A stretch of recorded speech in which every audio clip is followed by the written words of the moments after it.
I've uncovered the truth behind Rembrandt's greatest works. It is not what you think it is. It all comes from a discovery that I made, Little Cupid by Antonio Allegri di Correggio, which was part of a set of 6 great mythological works. A Venus satire Cupid, a School of Love, an Io painting, a Ganymede painting, a Leda and the Swan, and a Danae painting.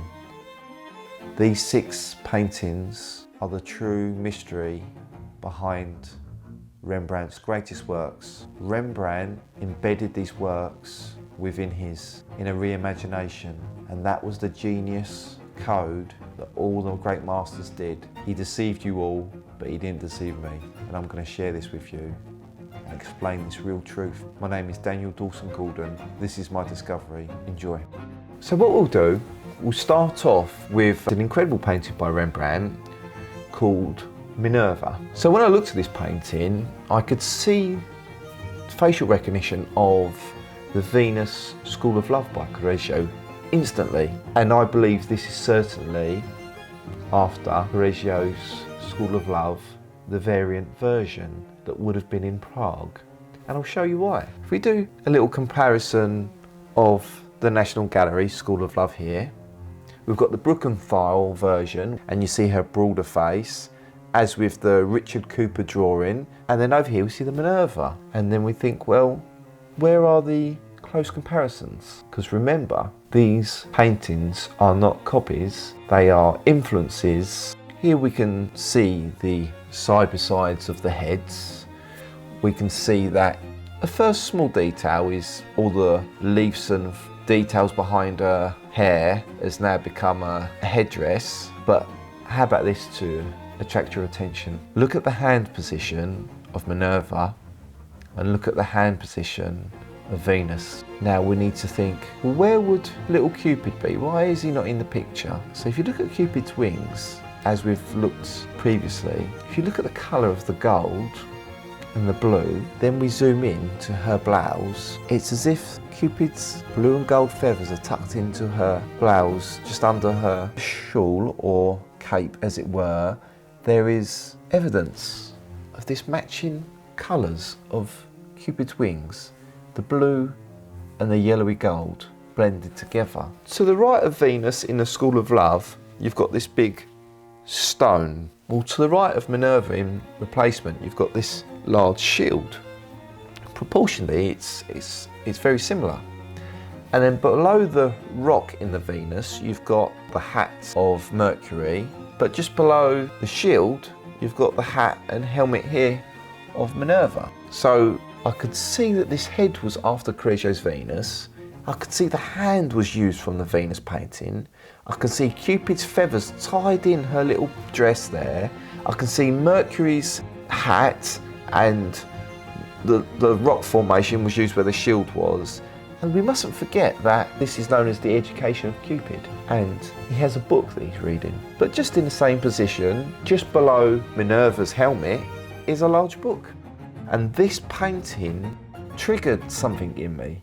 So I found this painting, Susan and the Elders, and I looked at this painting and I realised that these characters are all impositions and painted after figures in Correggio's Leda and the Swan. So here we can see Leda by Correggio has some similar positions going on to Susanna. And the elders in the background, this one here, looks very much like the position of the maid behind Leda.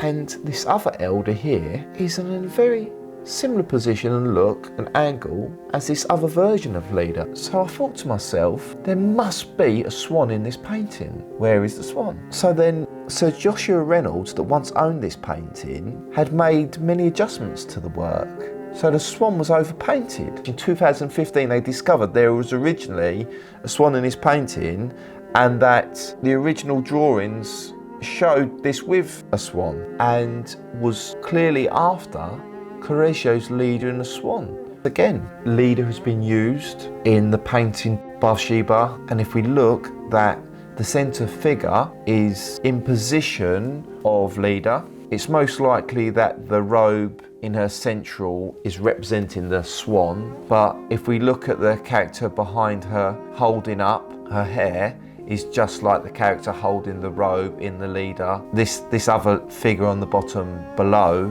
is very much like the figure to the left of leader in the hand positions with a side profile. We can see that Rembrandt done a painting of Ganymede, and if we look at Rembrandt's original drawing, you can see that it even has a figure below, just like Correggio's Ganymede has the dog below.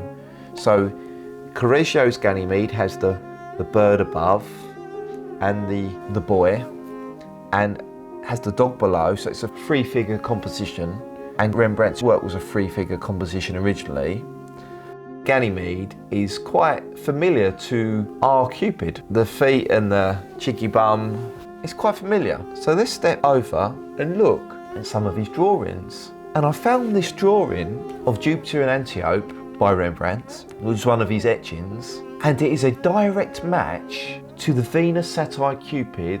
Venus, she has a hand over her head, the nose, the protruding nose, that is 100% certainly inspired by Correggio's work, but that would have been from the variant version, which was my version. And if you look, the satire that he's put into the composition, he's not side profile, he's got both eyes. So that shows that that was the variant version. The inscription has been noted as 1659, which I've researched that inscription, and that I think that's a mistake by scholars, and that is 1639. That is a 3 and not a 5. I think that is a mistake, and I found many 3s by Rembrandt that match that 3, which is been called a 5. So new update for Rembrandt's history. That's, I believe, most certainly 39, not 59. We can see some more drawings by Rembrandt of a figure, female laying down.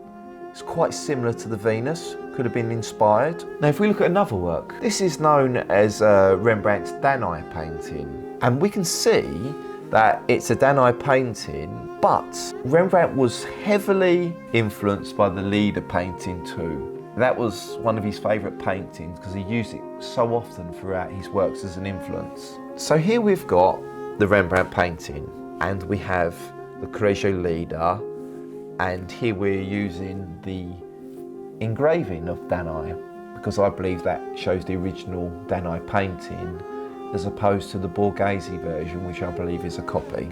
If this painting is after Leader and the Swan, where would the swan be? Now look at this bed drapery, how it has the line of beauty and it turns and twists just like the position of the swan. And then next to Leader, the maid with the side profile that again we see in Suzanne and the Elders. This figure matches that in the Leader.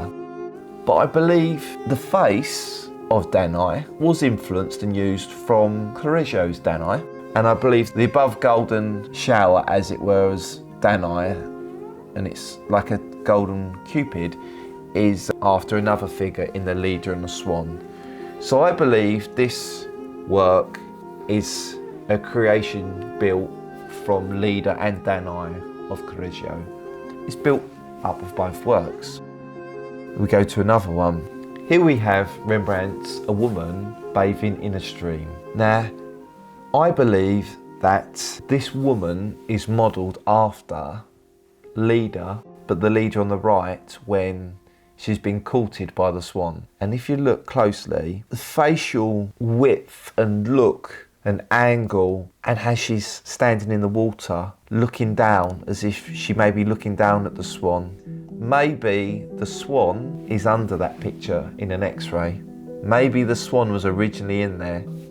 Another Bathsheba work by Rembrandt, and again completely influenced by Correggio's Leader and the Swan, and we can see that again the orientation of the sheet is in the swan slalom position, and if you put a side by side against Leader, you can see even with her left hand outstretched, and again The next close figure in the leader and the swan, with the side profile, the maid looking down, is just like this maid looking down to Bathsheba. So we have another painting all in this spectrum of Correggio works influenced. But it doesn't stop there, not even at the slightest. What Rembrandt did was use Correggio's mythological works and make portraits of these characters as real people, and I'll show you. So this portrait, we have a woman with a pink flower, and just like Correggio's Danae, there is a framed window to the left, and here we have a framed picture to the left. But if we look side by side of her face with Danae's face, you can see that it is the correct position, look and style of Correggio's Danae. So then if we look now at another portrait that Rembrandt did that closely resembles the Psyche in the Danae painting, and if we put them opposite each other, you can see that we have clearly the Danae and Psyche composition. Look how the arms outstretched on this portrait of this female figure, and even more so, there is a preliminary drawing of this portrait of this lady, and if you look at that first, that has all the hair movement of this Psyche, and it matches the Psyche. So we have the drawing that's inspired from this winged figure in the Correggio painting, and this drawing that's evolved into this portrait, and this, her hand position, her look, these characters have been created from influences from Correggio's work. And one of my favourites, which I really do like, this portrait of a lady holding an ostrich feather by Rembrandt. And although yes, it looks very much familiar to a ostrich feather, it also is very familiar to a swan's feather. And this figure with these pale tones and broad forehead, side looking, this painting is Correggio's Leda as a lady, and this figure is created from Correggio's Leda and the Swan. It's a fantastic painting by Rembrandt, and if we look at its counterpart painting, Portrait of a Gentleman with a Tall Hat, we can see that Rembrandt has clearly based this painting on a figure which is left of Leda, who's playing the harp in Correggio's Leda and the Swan. Just as the figure is looking directly at you, so is Rembrandt's portrait, with a similar hand position. And again, this figure in Correggio's work, along with the famous Leda, is depicted throughout history by many artists and in many paintings. And it's all to do with a true admiration of Correggio. This is where it begins to get exciting. We're going on to a new stage now, which is just as important. Rembrandt's group portraits.